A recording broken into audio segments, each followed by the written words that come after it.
Hi, dear listeners. This is Kate Riga. I'm here to make a quick pitch that you consider becoming a TPM Prime member. TPM has used the member model for over a decade now, and our loyal members are the only reason we've been able to weather the turbulence of the media landscape and avoid the fate that has befallen so many other independent outlets. For $70, you get no paywall, fewer ads, access to the Hive member forum, a members only newsletter, and more. For $140 a year, you get all of that, plus no ads at all.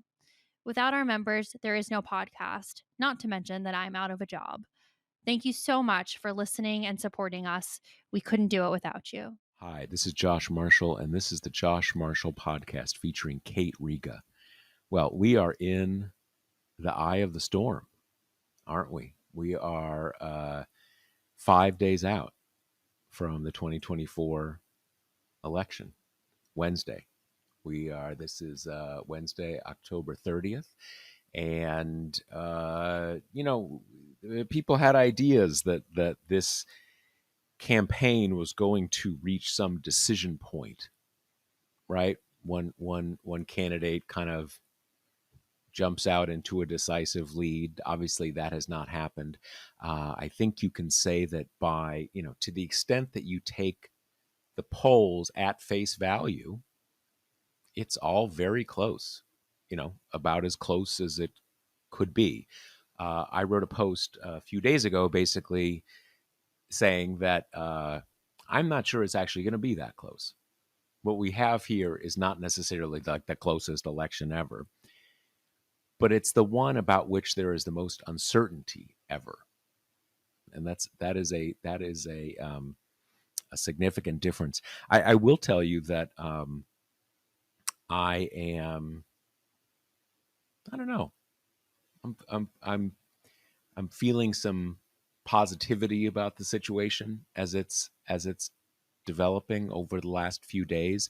I wouldn't don't read a lot into that necessarily. We're all looking for signs and all that kind of stuff. I think that one of the most interesting, to the extent that you can separate yourself from the tension and anxiety and emotion of the moment, one of the most interesting things about this part of a campaign is that everybody is trying to get in that final story that the campaign is going to close on, right? You want to end on a good note. You want the final days to be a media cycle that works for you. And for the last few days, we've had a media cycle that is about Trump's big Nazi rally at Madison Square Garden, right? And you have Trump kind of closing on I. It's crazy to say I'm Hitler. I'm not Hitler. I'm the least Hitler person there's ever been. Well, it's that thing about if you're denying you're Hitler, you're losing, right? It's not a good media cycle for you.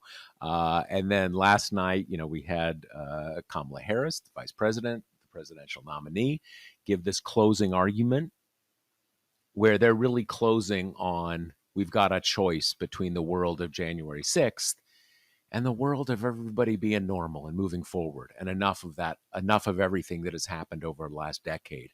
Then Republicans got in trying to redo deplorables with this comment that Biden made. It's crystal clear to me we know what Biden was saying, but again, that doesn't necessarily matter in the DC information ecosystem, because you have a lot of elite media political reporters basically saying Republicans claim he said this, and whether it's true or not doesn't really matter. It's is it working or is it not working, and I'm going to kind of run with it. There's a few reporters who I flagged on Twitter last night because it was just such an example of a kind of a distillate of that insider sheet mainstream media sort of cynicism, where your job is not saying whether the thing is accurate or not. It's saying whether it's working and doing the play by play about, you know, how effective the lie is, or how effective the feigned, the feigned uh, hurt feelings are. So that's where we are. That is where we are 5 days out. We're going to get into each one of those things. We'll probably get into a little tea leaf reading because we can't help ourselves. But how are you holding up, co host Kay Riga? I'm nervous. I'm Yeah. pretty Okay. nervous. All right. Um, I would say last week I was in a state where I would kind of swing from like optimism to pessimism every like 30 minutes or so, which is definitely um a healthy way to kind of conduct your inner life. But since then, I just think now I'm kind of it doesn't really matter what my kind of top line emotions are. I just have the buzzing hum of anxiety at this point, you know? I mean, and in some ways it's just the feeling that we have been building towards this moment for so long, and now it's here, and we have very little data to kind of bolster either optimism or pessimism. And I think I'm not the only one who experiences a lot of discomfort living in, that anxiety and that uncertainty. So, yeah, that's where I am now. I can't believe it's so soon. I can't believe this is our first kind of regularly scheduled podcast until election day. I can't believe we're here. Right. Well, that Kate brings up something that we wanted to mention to you. We are going to go on a accelerated schedule for a bit next week. We plan on doing a one election night sort of Instapod. Probably late in the evening. Once we have some idea of what we're dealing with, it's possible I think it's quite possible we will not know the outcome at midnight on election night, 1 a.m. on election night or whenever, we're just, late in the evening. I don't know exactly when we're going to do it. But we may. So we're going to check in with you then. We're obviously going to do the regular scheduled podcast on Wednesday. And then we also plan Thursday and Friday to do a late afternoon, end of the day sort of wrap up all the latest stuff. Obviously, in each of those cases, the precise time that the podcast drops may vary a little. And, if there's another big news break in the middle of the day, maybe we'll come in then. But in any case, we're going to be much more on top of the news next week with the podcast. Yeah, our thinking there is just we know that all of you are going to be kind of living and dying by every hour of this at that point, and so will we. So, what better way than to kind of do it together to the extent that we can, stay in your ears a little bit more than we would because talk about anxiety, I mean, it's going to be a day by day kind of little data dumps, little indicators one way or another, probably with some significant inflection points, a la 2020, you think of Fox News calling Arizona the night of. So we just kind of want to do that together to the extent that we can. So let's get into the closing arguments from both sides. For Harris, that was this big rally at the Ellipse on Tuesday night, which everyone kind of took to be a January 6th callback, right? Same spot where Trump gave his Stop the Steal speech and kind of, kicked off the violence of that day. But what was kind of interesting to me is that it didn't really conjure that for me. I mean, clearly that was implicit, but what I think it did was showed off some top tier advanced work in terms of her positioning, standing right in front of the kind of well lit White House behind her. And then she had a ton of flags on both sides. I mean, it was screaming presidential, right? I think that the optics were clearly to put people at ease in imagining a woman, particularly a woman of color, surrounded by the trappings of the highest office in the land. And then you have that plus 75,000 people in attendance. So the crowd shots are crazy. And then you have this giant overflow area, by the Washington Monument, and which looks cool. And you've got the kind of reclamation of patriotism stuff going on with all these classic Americana signifiers, the monuments, people had American flags in the crowd kind of thing. And it was very, it was Obama-esque, right? I mean, it recalled his inaugurations kind of thing, where you just had massive crowds who wanted to be there to kind of witness a historic moment up close. Yeah, yeah. No, I think it is. I had that kind of sense too. Is build. It was billed as she's going to be right where Trump was when he gave his speech. I think. I don't think it. I don't think it. Failed, quote unquote, on that front. I think it worked very well, but it didn't. It worked not so much because it evoked that, precisely as you said. And I think part of the reason there is that when we think about January 6th, we think about his violent, crazy supporters storming the Capitol building. We don't really think about his speech, and to the extent that we think about his speech, it's very tight on him. And there's kind of, it's at the ellipse kind of, but you don't have a sense of those visuals, right? It's just kind of tied on him. He could kind of be anywhere.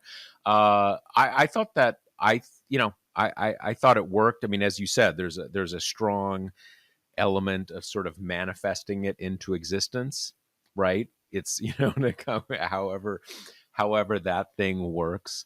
What do you make about this late effort to to make this Biden stammer step on her story?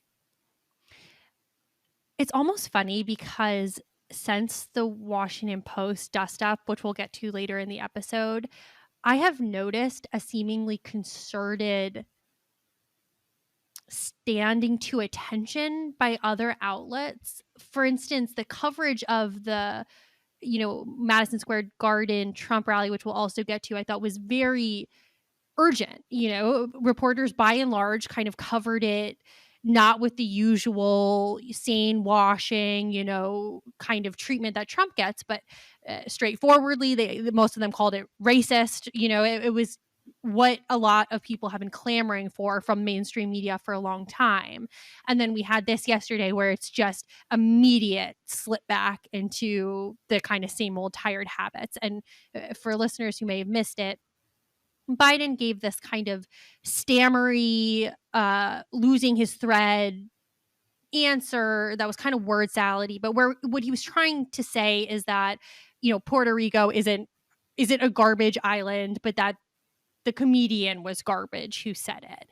And his words were a little bit tangled, and so you could construe it, if you were looking to, as akin to Hillary's deplorables comments, that Trump's supporters writ large are garbage. Now, the Axioses and Politicos of the world leapt on this with just the amount of expected speed that you would anticipate. Not only on the comment, you had even outlets like the Associated Press kind of running with the GOP spin of he called Trump supporters garbage, even though the White House immediately kind of cleaned up his statements, and he had out a tweet saying this is what I meant kind of thing. But then you get into the extremely tiresome meta stuff of, well, it doesn't matter what he said because this is how it comes off and this is bad. Like the same thing you were saying in the intro, Josh, which is, okay, but you're a reporter. Isn't it your job to say what he meant, not what it may sound like to someone who is uncorrected? And then you have on top of this the kind of classic phony outrage from the right of how dare he call, real Americans garbage kind of thing. And the whole thing is just so completely idiotic because Trump just called America a garbage can, I think last week. I mean, he demonizes Democrats every single day. It's not even really newsworthy anymore. But it's this classic divide that's always been there, right? Republicans are allowed to kind of slug cities and the people who live there, right? They're kind of dens of crime, they're full of criminals. And if a Democrat ever said anything like that about, rural America, they would be stampeded both by Republicans and the press. Now, I do think that this is seeming to have a little bit less traction than parallel incidents before. I think to some degree, there's a little bit less of this treating Trump supporters with kid gloves stuff that was going on during Hillary. This was the height of the dispatching reporters to diners and pretending that, oh, the sexism and racism are just incidental. They're here because they're upset about the economy kind of thing. We've moved away from that to some degree. And I also think that Republicans' clear appetite to raise this to the level of the Puerto Rico thing is perhaps tempering a little bit the amount to which serious people are considering it a big scandal. But, my biggest thing is just Joe Biden, stay away from cameras for 6 days. Is that so much to ask? Like, every listener of this pod will know I have a lot of good feelings towards Joe Biden. I think he's been a great president, et cetera, et cetera. I think he should stay away from microphones for a week. And then in the lame duck, go bananas, baby. Do whatever you want to do, but just cool it for a few days. Yeah, I mean, I think you're right that uh, what what hovers over this mini controversy is that I said this in like a tweet last night. Like everybody knows what he said. Everybody knows what he was trying to say. You can cut off the second half of the sentence and say you think he was saying X, but everybody knows what actually happened. And I do think there is marginally less appetite to play along on those things. It is also, as you say, the Trump campaign really doesn't want to close out the election on a news cycle about him denying being Hitler. That's a really bad news cycle. And Joe Biden is not the candidate. Joe Biden is not running for president. So I agree. There's at the end of the day, you want Harris to be the centerpiece because she's the candidate. Because she's the candidate, and it's an election. So I do. I am. I don't think this is going to become the main thing of the final days. Obviously, we will see. Um, it is. This may be a good moment to get into the Washington Post story that we're gonna talk about, and the backlash on that, because I do think that that is kind of part and parcel of there's just a lot less patience for this kind of elite media, mainstream media um, coverage, certainly from Democrats. And it's a different issue what came up there, but it's part of the same thing. Yeah, and as we move on to that, I want to add that both Waltz and Harris were now asked about his comments. And I thought they had a pretty easy out here, which they both took, which was A, he cleaned up his comments, he clarified what he meant to say. And B, we've been crystal clear in our campaign that we are welcoming everyone, right? And that's been true. That's something they've been beating like a drum because they clearly think that this kind of like Nikki Haley ancestral Republican pot has dividends for them, as we talked about last pod. And Harris throughout has been very careful to kind of criticize Trump, but not his followers. But yeah, so I think you're right, and we can get into the Washington Post thing, the newest of which, I'm sure all our listeners have been following, but the paper decided not to endorse for the first time in a bajillion years. It came on the heels of the LA Times not endorsing, since USA Today has said they are not going to endorse either. But the Washington Post in particular, which had kind of made its brand in the Trump era this concept almost more than a product. It goes with the democracy dies in darkness thing. They kind of branded themselves as the idea of journalism, this indispensable service in a time where a lot of people are both kind of scared of living under Trump and seeking out institutions that felt like they were still behaving responsibly and pushing back against this, what for most Americans is kind of a scary new strain of authoritarianism in American society. So I think that's why it hit them so particularly hard when they did not endorse. And this also comes after they've gotten Murdocked up in their kind of management positions under Bezos.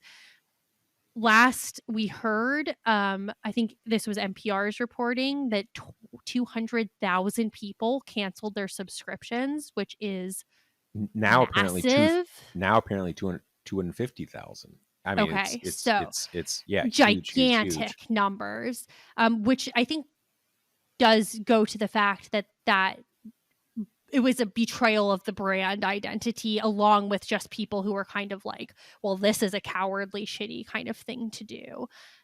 Since then, Bezos wrote kind of a quote unquote explanatory piece, which in some ways was really interesting. I thought he talked about pretty candidly that he is not an ideal owner for the Washington Post, and that he has all these kind of businesses that will just by nature of their giganticness kind of be tangled up with the government in various ways.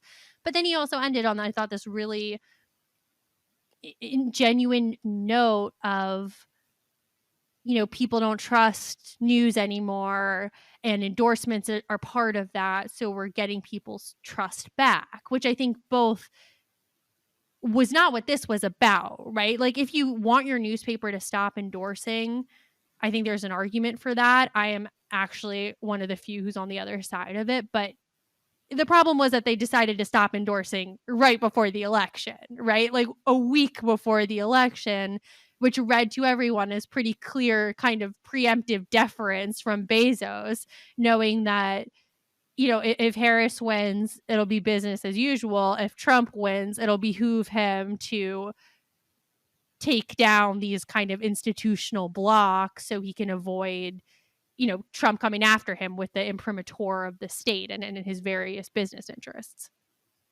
Yeah, it's my thing on endorsements. I find them kind of these days a bit archaic, and I'm not sure there's any point to them. But I don't.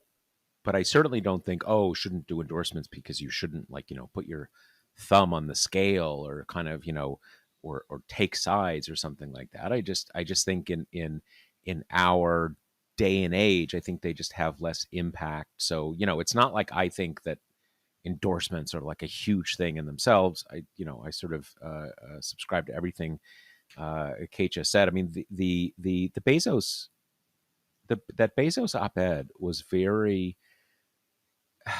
it was almost, I found it kind of a bit painful to read, because much of what he had in there about his candor about him not being an ideal owner for the Post, because because of all the reasons, there was a lot that was there that, like, okay, like I like that someone is sort of like,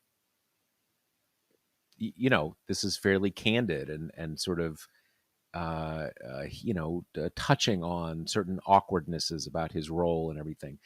But the reality was that the core thing that he just really thought, as a matter of principle, it was time to get out of the endorsement business. Just laughably not credible. And I don't know what to say. Maybe he somehow convinced himself of that, but again, that's just absurd. And to Kate's point, the Post made a decision like 8 years ago. It's certainly not that they're like, becoming part of the resistance. But Democracy Dies in Darkness was about Donald Trump. Everybody knows this. Everybody knows this.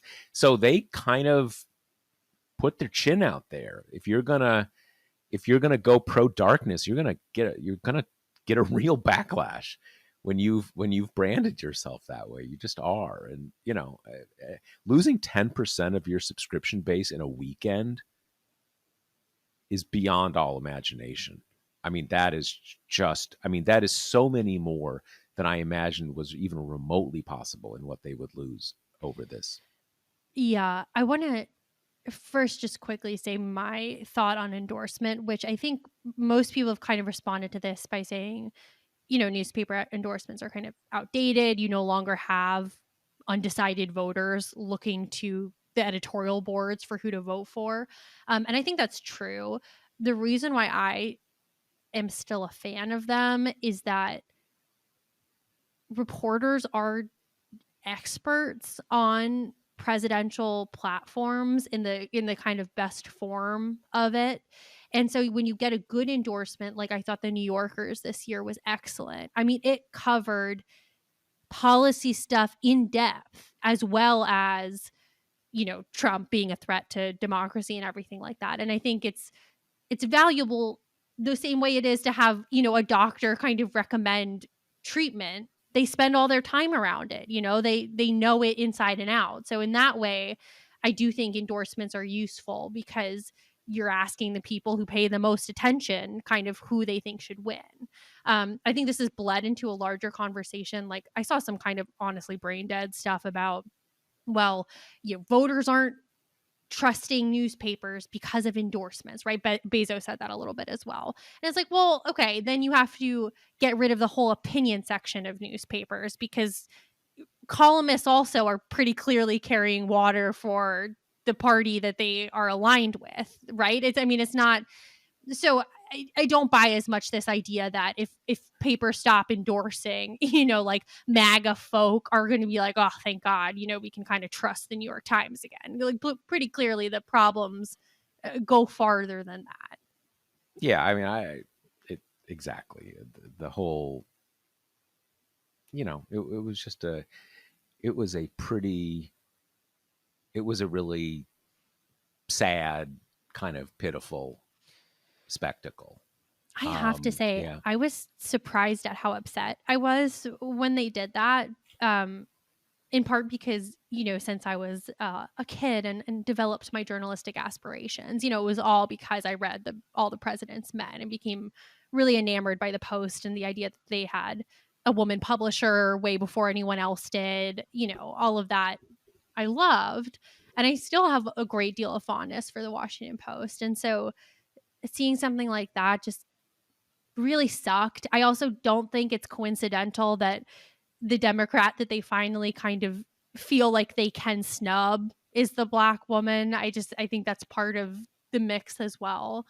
Um, and now you're left with this really bad, weird situation because to some degree, I think there has to be a reaction like this from liberals, the only people who are still reading the news, because how many years have the big outlets consistently demonstrated this kind of bad faith shit, the evils that vary from kind of both sidesing and Republican appeasement and sane washing of stuff that Trump says, to kind of platforming right-wing whack jobs in the opinion pages, right? I mean, this stuff has been going on for a long time, and we have reached the point where it should be a lessons learned type thing. And now I'm talking greater than just the non-endorsement here. This wraps in what we were talking about with the Politico and Axios doing the, Biden Deus ex machina comes in to save Trump's candidacy thing. Like, it's just people are really tired of it. And I think that news outlets have gotten complacent about the idea that kind of liberals might tweet mad at them, right? But they're going to stick around. They're going to read the news because they're the party that does. And meanwhile, they can continue to do this kind of nonsensical olive branching towards Republicans who spend their every waking breath talking about how, at best, fake news, at worst, reporters should be rounded up, right? I mean, this feels to me like a bit of a breaking point with that liberal consumer base that's finally like, we were here, we supported you, we paid for subscriptions, we paid for the kind of institution of journalism because we think it's an important bulwark against the Trump movement. And it's just how many times can you kind of take that trust and do this kind of bad faith stuff before people are like, well, that's not what I was subscribing for. So you don't get my money anymore. Yeah, yeah, no, and one of the paradoxes here, ironies here, is that I think in a lot of people's minds, um, the Times is actually a worse offender in the sort of unengaged, both sides sort of editorial viewpoint that it takes. But the irony is that the Times, at least, is much less vulnerable to what I think Bezos was trying to get out of the way of. It's a public company, but it's sort of controlled by one family, and that family just owns the Times. So, right, they don't own other stuff that does government contracting and all these kind of things. I think a lot of people had that reaction, Kate, that you describe, that was sort of more than they're used to in a way. And that's why you had all these cancellations. And I do think part of what it was the sense of there's something of the moment in sort of billionairedom that things happen sort of off stage, unspoken. In a way, that's what Democracy Dies in Darkness was about, right? That you just have kind of side deals between the billionaires. Um, like it's if that was, I think, the thing. Like, wait, what? Like, what? I you don't quite. You still think that certain norms are in place, and they're not. And when they get trampled, it doesn't happen. It happens obliquely, right? You see that someone robbed your house because you see the footprints the next day, but you didn't actually see it happen, right? And I do think that, and I wonder. I don't really, and it's a funny thing because you have all these Washington Post journalists saying, "Please don't unsubscribe. We're doing great work here. Don't punish us because of what Jeff Bezos did."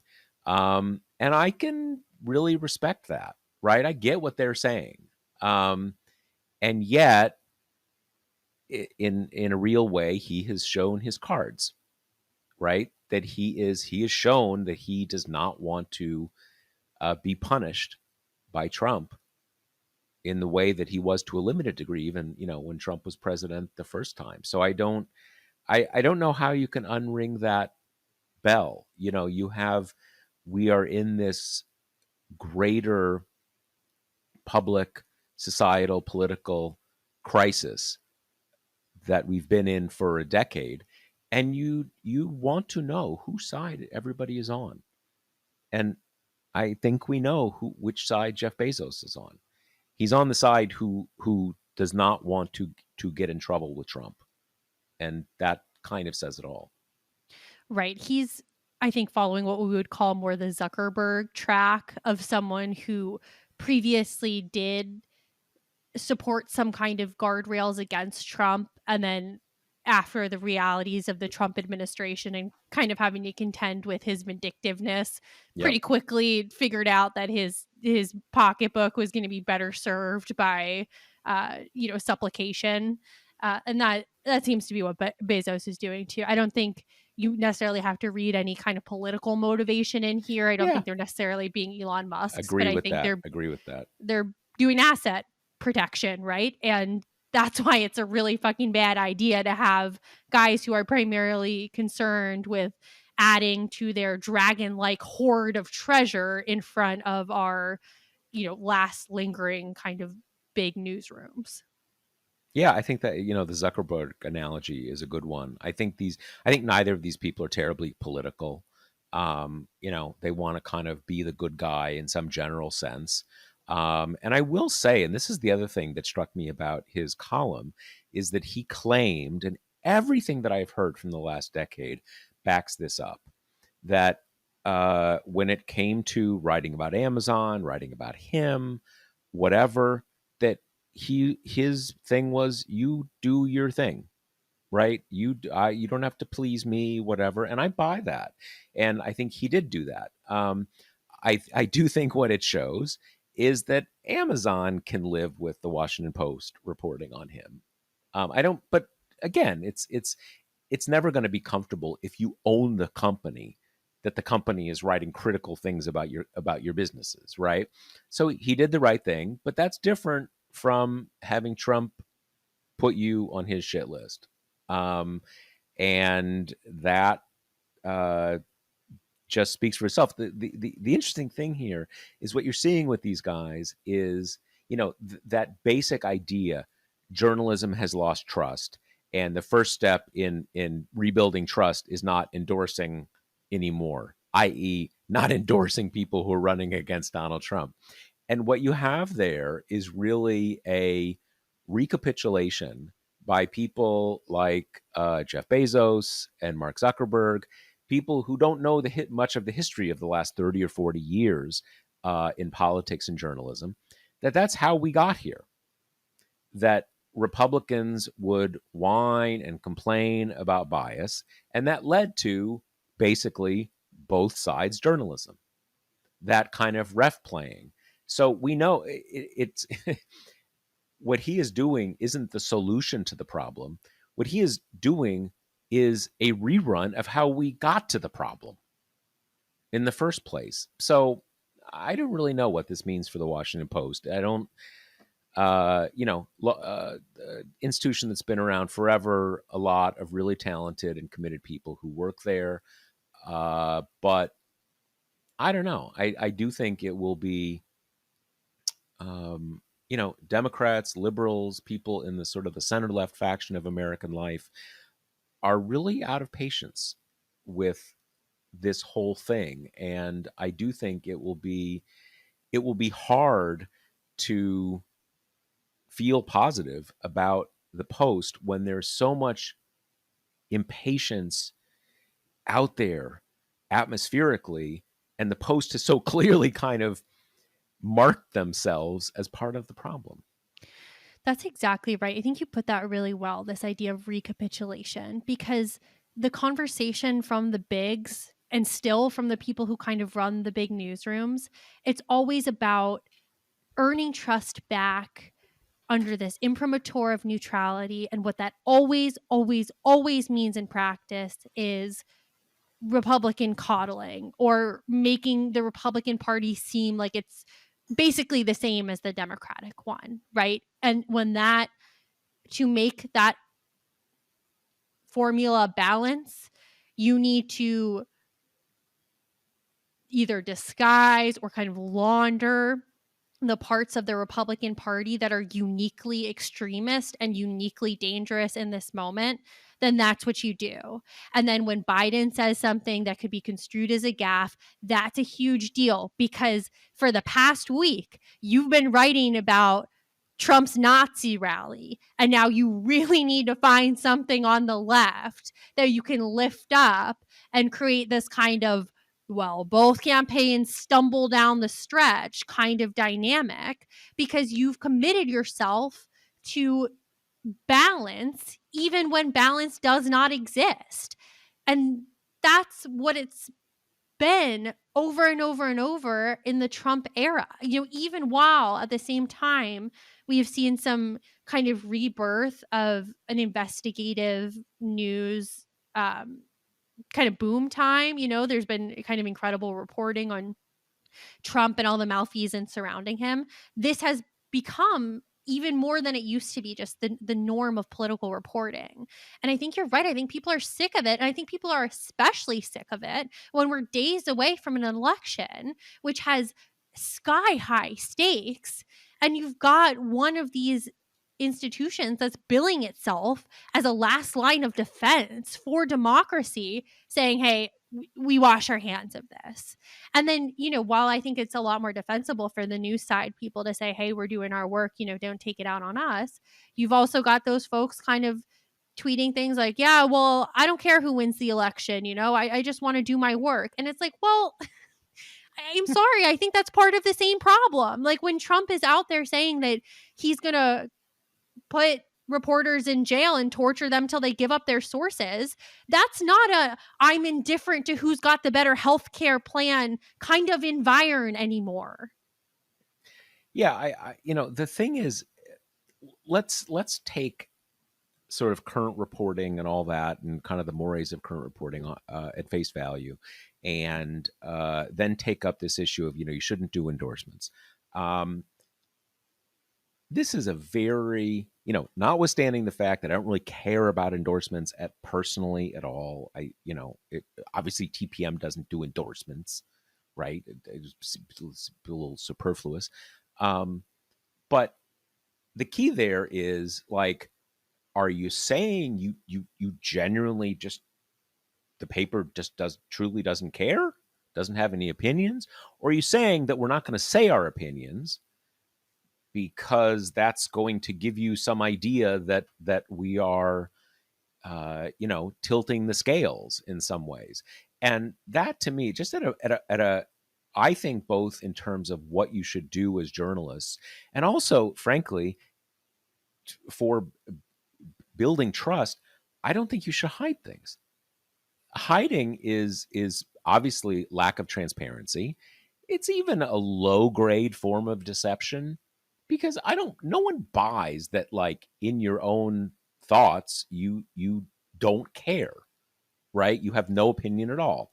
So hiding it doesn't accomplish anything. I think you actually gain credibility by being very clear with readers where you're coming from, because everybody's coming from somewhere. And one of the premises of any kind of quality ethical journalism is that you can have viewpoints, but practice journalism in a way that you are not tilting things for your readers, right?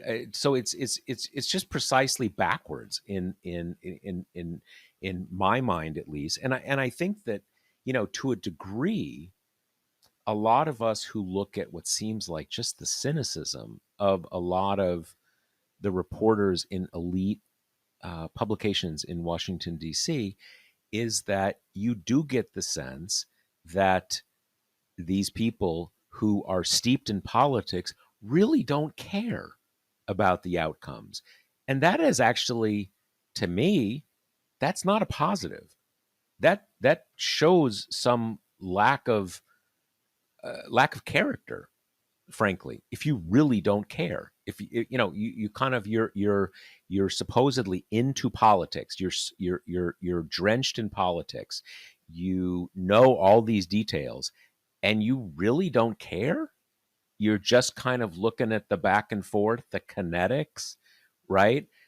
That's if that's really true, I mean, and frankly, I think it is true, because one of the things that I have always been so proud of in the publication that we at TPM put together is that we actually focus a lot on the policy details. That we're actually we we are really focused on what these things actually do, the impact of these things, that the outcomes actually matter. And what you see in a lot of, in my mind, and probably in some of your minds, the worst of elite DC journalism is reporters who really want to be clear. They don't care. They don't care. They are totally indifferent. It's a source of pride, and that is that's a problem. That's a problem. Yeah, There's such a kind of an story for me here, where when I first started going to the Capitol, I was in the news gallery, and a Politico reporter in there was bemoaning, writing about redistricting, gerrymandering, because it was really hard to do in a way where you could kind of fault both parties equally, because it's such a Republican technique, right? And I Right. think so, and I think we're reaching a crisis point, right? Because we're already at a place where, especially the legacy publications, are increasingly reaching so few people, and the kind of dedicated readership continues to be of this liberal bent. And then, the way we started this conversation, you have this kind of mass protest, this mass boycott of this kind of behavior from the people who are your constituency, no matter how often you've got these kind of celebrity reporters in this really preening, self congratulating way, dismissing criticisms, right? Or kind of conspiratorially concocting a left wing machine that exists to kind of drive the New York Times out of business. And that has been the attitude. Like, it's all, any kind of slack is given to the right, and any criticism from the left is just, like Twitter people, who want you to be an arm of the Democratic Party, and there's no need to kind of listen to the critiques.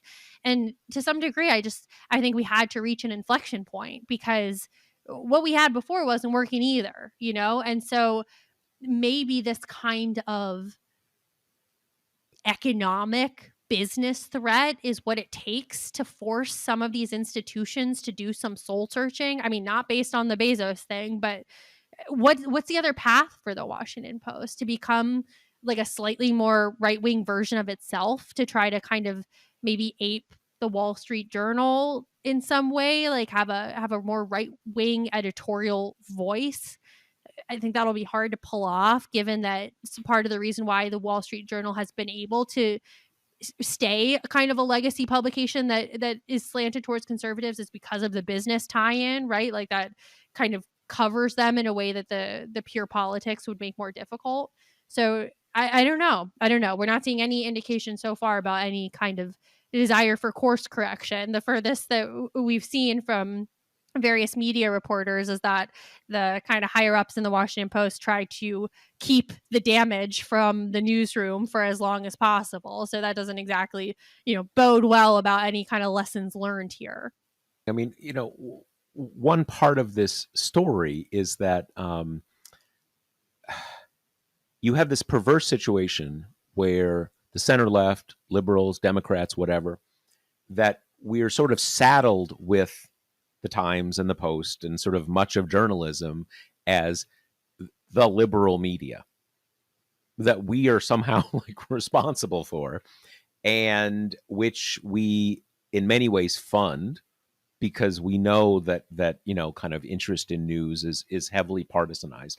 And yet you have those same institutions basically basically spending most of their time trying to cater to the other side.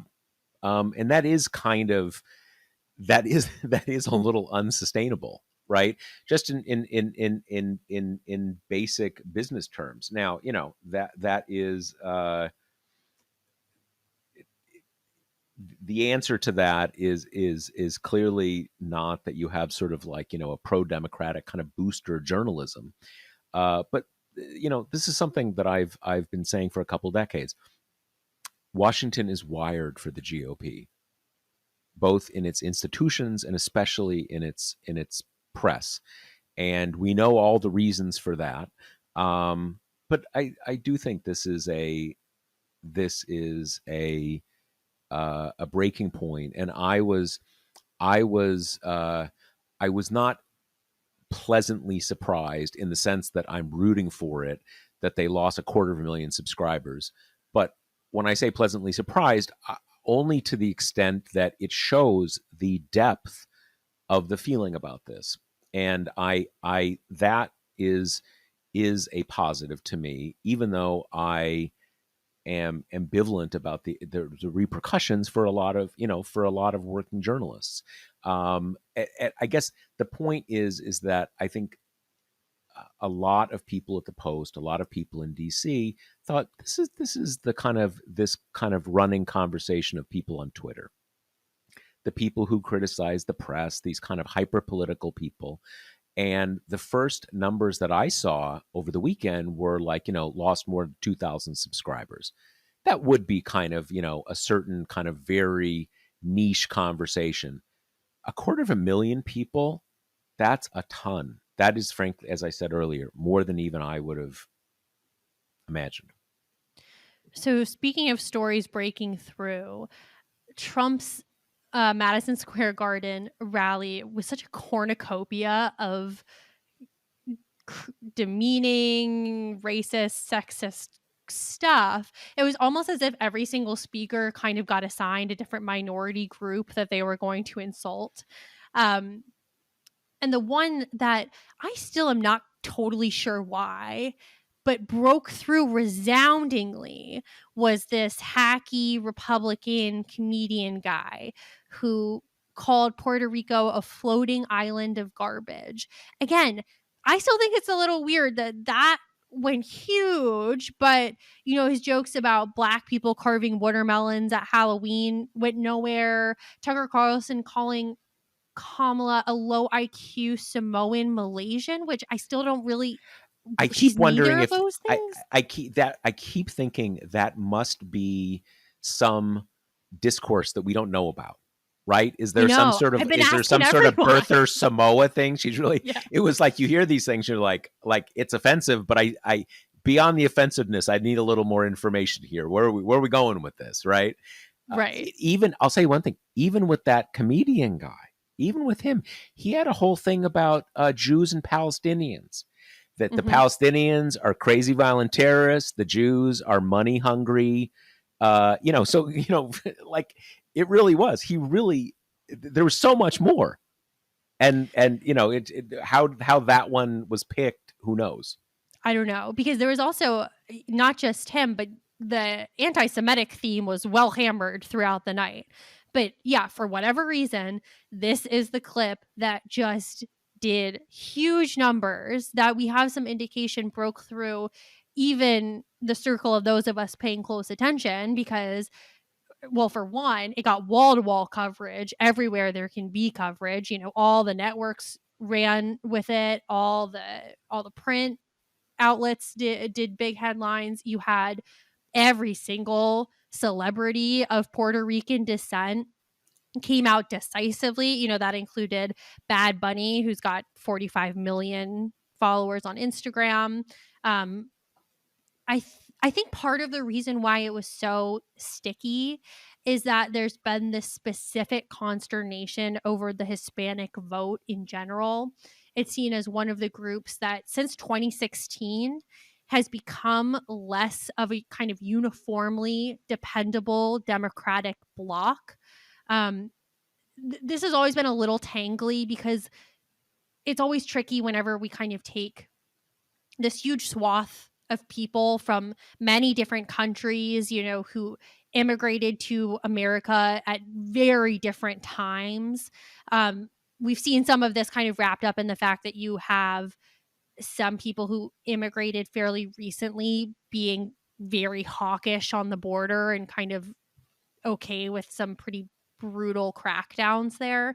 But I think that's part of the And also reason. Oh, people what? from certain countries who are very susceptible, or susceptible is a funny way to put it, to socialism, communism. They're from Venezuela, so they attach it to Maduro, or obviously Cuba is another. So as you say, it's a very, Hispanics is a bucket. People throw in tons of many nationalities, many different experiences, many degrees of distance from immigration, when their ancestors came to the country. So it does, as you say, clouds as much as it clarifies.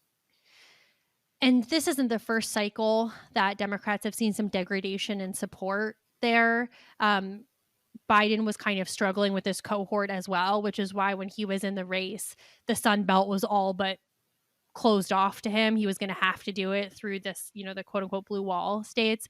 We're now at a place where it seems that Harris has made up some ground. The question is, has she made up enough to kind of tip any of those states in her favor? And I think that is part of why the story got such huge traction, because we're on the tipping point of an election where one of the main storylines is how great of inroads can Trump make with Hispanics, because that's a kind of reordering of the electorate that could matter far into the future if he manages to kind of increase his share of that block. But either way, story heard around the world, and you can tell because the Trump campaign did what it so rarely does, which is disavowed the comment, kind of, or at least distanced Trump from the speaker, right? Did some kind of he doesn't speak for us, regardless of the fact that his comments were in the teleprompter, regardless of the fact that this comedian was planning to call Harris a cunt and that got X'd from the prepared remarks. So they clearly thought that some things were okay to be spoken, and this seems to have been in that basket. It was one of the funnier things to me was that the Trump campaign put out word, you can use the word, I won't use the word, that, hey, he was planning on using the C word. So, like, hey, you should have seen the first draft, man. It was a lot worse. Like, okay, I'm not sure. I'm not Right. sure that's a great, kind of a feather in your cap. But yeah, great anti C word activism there, guys. Right. I will say this: everything. I'm not a Spanish speaker, so I haven't really seen this myself, but I follow this pretty closely. From what I understand, this has been wall to wall for several days in Spanish language media in the United States. A big thing, especially ones regionally in areas where there's large Puerto Rican population, which is a lot of places. There's a large Pennsylvania in particular. Pennsylvania, also Florida, obviously less relevant in presidential terms. I will say this: as long as we are on the topic of that word, the other thing that was sort of odd about that pushback is your main funder, Donald Trump, just put out an ad like a day later, literally calling Kamala Harris the C word in this kind of wink, wink, get it? Sort of like,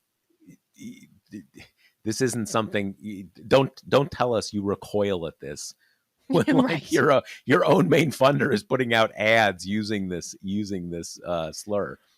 Can I say the other weird thing about the Puerto Rico comment is that Trump has demeaned Puerto Rico in particular before. He He called it a dirty country. Remember the paper towel rolls that he was like Yes. basketballing into the crowd after Hurricane Maria? Like, this is kind of well trod territory for him. Well, he also had this thing, he wanted to trade it for Greenland. I mean, obviously these Oh my god, trades, I forgot these about these trades are not really something that happen anymore. But it is a good measure of sentiment. You don't have a lot of people like, Alaska, that's a shithole state. I want to trade it for Siberia. It's so weird, and not only did they do that kind of vague distancing, but he, organized a kind of a trip to what they thought was a kind of a high Puerto Rican concentration area in Pennsylvania, to try to clean it up. And the funny thing was that it's not possible for Trump can't apologize. So when he addresses it, if you want to call it that, um, they basically what they did is they found a lot of Puerto Rican Trump supporters to say like, you are the best president ever for us. You have done so much for us Puerto Ricans. So his way of apologizing is having Puerto Ricans sort of toast him as their savior, which like, okay, like, I guess that's not calling them a pile of garbage, but like it's Trump, not surprisingly. and in kind of a great juxtaposition for the Harris campaign, the morning of the Puerto Rico as a garbage island comment, she had rolled out her policy proposal specifically for Puerto Rico and did a kind of event based all around that. So, unless her advance team got some copy of the remarks or something, that was just a bit of cosmically good timing for her. Well, yeah, I mean, it's Puerto Rico. I mean, not surprisingly, Puerto Rico is a fairly big issue for Puerto Ricans, and its status, its lack of status, political status, not being a state, whatever. It's a big thing. So it's not like it's an obscure issue that Harris just happened to kind of want to say something about. It is it's an important voting block for Democrats. It's an important issue. So not surprising. And you even had some Republicans who have Puerto Rican constituencies kind of come out and disavow it. That includes Rick Scott, hilariously. So that was, that's been the big headline. That's clearly kind of incentivized some reporters to take the Biden gaffe like super seriously and to try to even out the scales again. But I just think it is wild that in Trump's big kind of closing argument event, the selling out of Madison Square Garden, it was a disaster. I mean, I saw a lot of people, just kind of straight news people musing about, is this the October surprise? Just kind of the greatest rake step one can possibly imagine. A lineup where, we said before, every single minority group kind of got something to be angry about, including groups that Trump needs some amount of support from to win the election. Yeah, one thing that was funny, the big response from MAGA world is basically like, are we really gonna like cancel comedians? Can really like it, blah blah blah blah. And it's it's a funny thing because late Richard Pryor has a great line about you can say anything as long as it's funny, right? It's got to be funny. And one of the things with this guy's, it actually wasn't funny. It was just kind of like a going down the list of minority groups and just making a few kind of stereotyping jokes or whatever. But look, I think all of us uh, realize, humor is offensive sometimes, offensive to some people. There are other ways to be offended beyond racial stereotyping, but there's edgy humor. There's humor that is really provocative, and where that line is, different people, people have different opinions. With this guy though, like let's even take Richard Pryor. If Richard Pryor was still alive, would Kamala at her big rally have had Richard Pryor warm up the stage? I mean, Richard Pryor said all sorts of crazy stuff. He's one of the greatest comedians ever. But the idea of like, even if you say this guy's funny, you're like, okay, maybe that's not your warm up for your fine. It's such an obvious thing of kind of like, maybe humor is edgy sometimes, but man, dude, this is an own goal, right? I mean, there's nothing else you can say. Totally. And it transpires that this was a consolation treat for this guy because Oh, Trump I was didn't supposed know to come that. on his podcast and like couldn't do it. So they're like, all right, Oh we'll my give you a God. Okay. speaking role instead. And it would just be the sweetest of ironies if after a whole campaign where Trump's like number one guiding principle is trying to win over like the manosphere of these kind of Yep. fringy podcasts, if one of them ended up kind of being his 11th hour undoing. Well, it's a funny thing because this kind of takes the podcast model inside out because Trump can go on these like bro podcasts. By definition, podcasts are listened to by bros. Sometimes they get clipped and they break out, but basically it's a very good channeling, right? You're channeling to certain audiences. And what I didn't realize that was I hadn't learned that yet. What you just told us, but that's kind of taking it inside out. You don't take the hyper channeled bro dude and put him like front and center on what you are asking all media to broadcast like live on the cable networks and so on and so forth. Um, And which they will, right? Like, to just tie this all up, in this environment where it's so hard to kind of break through, there are a few things that the media will still reliably cover, you know, wall to wall, and that is kind of your big first speech, your "here I am, here's my entry into the race" speech, your convention speech, and your closing argument. Whatever gets billed as those three things, that is going to get a lot of coverage. And Trump spent his just with a series of crackpots on stage, just increasing the odds that some offensive clip would make it out when he's got all eyes on him and be the headline of the rally. And somehow at this rally that was seemingly curated to kind of at least wink at another famous MSG rally in the past, the biggest story out of it was, oh, Trump's team called Puerto Ricans garbage right before he's going to need Hispanic support to win the election. yeah, it is I think one of the things about the sort of the MAGA world is there are some people in it who know that it all works when you keep the sort of the crazies in the back room and keep them talking to the base and keep that moving, and then have a kind of a different a different programming for everybody else, and everybody else is still pretty MAGA, MAGA Republicans, but they're not quite there, right? They're not kind of this like low IQ Samoan. People hear that and they're like, oh, that's not how I want to see myself saying things like that, right?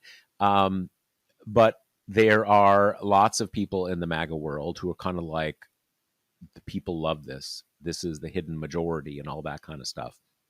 Um, and you have these moments where they just kind of put it all out there, and you have this. I mean, you know, kind of predictable in a way, and it was exactly what you'd expect. All right.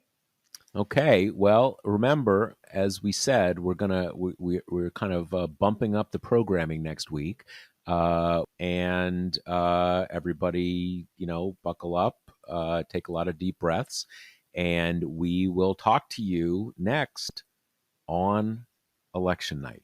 So I think that's it for this episode. Yeah. See you on Tuesday. All right. See you then. The Josh Marshall podcast is hosted by me, TPM reporter Kate Riga, and TPM founder, editor-in-chief Josh Marshall. The show is produced by Jackie Wilhelm. Thanks to Why Not Jansfeld for our podcast theme song, and thanks to all our TPM members who make this possible. Rate and review us on Apple Podcasts, and subscribe wherever you listen.